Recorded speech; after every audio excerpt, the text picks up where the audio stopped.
নিয়েছি আম, বাট আমি যাচ্ছি কোথায় দাঁড়াও, পুরো ভিডিওটাতে তোমরা সমস্ত কিছু জানতে পারবে।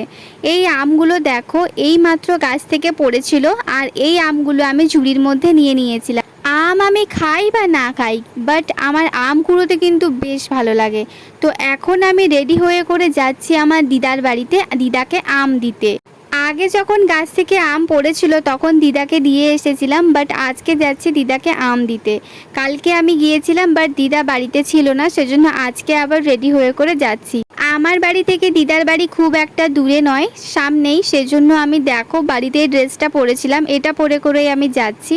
আর বাইরে না একটু হালকা হালকা রোদ ছিল, সেজন্য আমি নিয়েছিলাম ওড়না, হাতে গ্লাভস পরে করে সাইকেল নিয়ে করে এবার আমি বেরিয়ে পড়েছি বাড়ি থেকে দিদার বাড়িতে যাওয়ার জন্য। আসলে আমি অনেক দিন পর দিদার বাড়িতে যাচ্ছি। আমি আগে যখন দিদার বাড়ি গিয়েছিলাম তখন এই ভিডিও তোমাদের সাথে আমি শেয়ার করেছিলাম, আর এখন আমি অনেক দিন পর দিদার বাড়িতে যাচ্ছি। আর গাছের ফল তো সবাইকেই মোটামুটি দেওয়া হয়েছে আমাদের বাড়ি থেকে।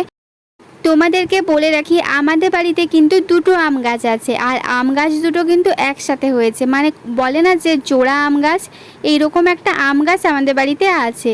ওই দুটো আম গাছে দু রকমের আম হয়, একটা লম্বা আম আর একটা গোল গোল আম।